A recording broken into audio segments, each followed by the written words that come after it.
Welcome back, everybody, one more time to the pit on the campus of the University of New Mexico in Albuquerque. Lions fall to 1-1 with a 76-54 loss to the Lobos. Got head coach Jarrett Von Rosenberg here now. Coach, all we've talked about since you sat down is the way your team's played defense tonight. Yeah, that was okay. Our offense was so bad. It was the worst half of offensive basketball I've ever been a part of as an assistant or head coach. And at the end of the day, it's my fault. But I was the good side of it was we were able to see some semblance in the second half of what we need to look like. And when you've got 5 guys on the floor that are all responsible to make plays, you're going to have some of that.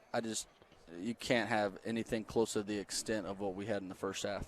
Well, you had to feel, and I'm sure the guys did too, one of those three-pointers was finally going to fall, and they did, but not until the second half. Yeah, we shot all the wrong – like there was a lot of good ones we turned down in the first half and then shot the bad ones, and that's just a bad combination. But you got to just – basketball, like and I keep saying this, it's a simple game. You throw it to the guy that's open and that guy shoots it. It's not hard. But, we make it hard, and that's a part of practice and everything that we're doing. So good to see us have some success because, everyone in there knows it. All the things we've been talking about, even like you look at Arlington Baptist, we showed the same offensive clips that worked against them, but, hey, this is not going to work. And we saw a lot of that for some reason, just not understanding the level. And until you get on the floor and you play somebody at the level that it is and how solid they are, they didn't give us many opportunities. We had to run offense to create those opportunities. And then we finally did it a little. And I don't think it was great in the second half, but at least they can understand what it's supposed to look like somewhat. And I think fatigue played a huge role. Guys had extended minutes in the altitude. Some of our defensive lapses weren't us not knowing what we're supposed to do, but just, too many up and downs and not having our lungs under us. So we let our fatigue kind of lead to some, just undisciplined plays defensively. But I was, with our ability to even be better on the glass, I was happy with how we competed on the glass, even in both halves. When we weren't playing well, when we're playing atrocious offensively is probably a better word, we still competed on the glass on both ends. So that was a good sign. What did Ronnie Harrison do different? It was 1 point in the first half, and then he went off and finished up with 18.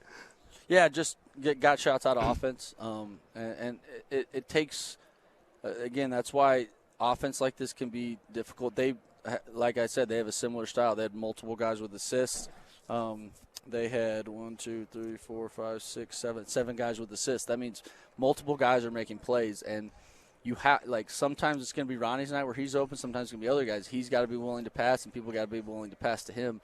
I'm not trying to simplify it too much, but we kind of need to simplify it in practice and make sure we understand just like what we're trying to get accomplished. And if you. The reason, again, we didn't shoot it great in the second half, but, we shot 43%, 25% from 2, but we got 8 more shots than them, so we have a 2-point difference. Mm-hmm. They got to the foul line a little bit, but that's a recipe for success. So on nights when we shoot it well and we take care of the basketball, we should get more shots than our opponent. That's the whole idea. And then we can, not walk into a locker room and, wish we could have it back because that's not how it works. It's in the past now. Well, you're going to have an opportunity to try again against somebody from the mountain. Hawaii's up next, I do believe, right? Yep. That will be on Sunday at 8 p.m. That's Hawaii time.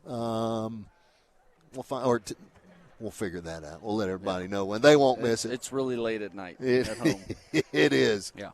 It'll be good. We have multiple days. This is unlike the last couple seasons where we've gone back to back to back to get these bye games out of the way. This is a much better schedule. So I knew we were going to learn a lot from today. I wish we would have had more success, obviously, and made the game tighter earlier to give ourselves a chance, but that didn't happen.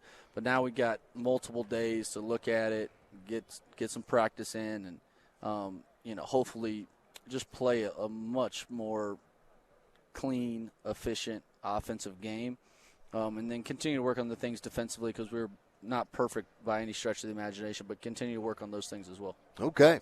Coach, I know you want to get on the bus. I got to pack up so I can do the same thing. Thanks for your time afterwards, and good luck in Hawaii. You got it. Go Lions. All right, folks, that's going to do it for this one. Thanks to everybody at Fix and Feed Hardware, taking care of our free throw line again. And, folks, we bid you good night. Thanks to Preston. He's got the boards tonight. He's had double duty. Kevin Jeffries was involved in the earlier game because we had the women at Oklahoma State. That game didn't end up quite as close as this one, 97-59, the final there. Folks, I'm Charlie Chitwood. Thanks again for tuning in, and we will see you back home for our next trip. It's going to be a date with some Saturday football. The Houston Christian Huskies are coming up for our 4 o'clock kickoff that day. See you then at Memorial Stadium on the campus of East Texas A&M. Good night, everybody.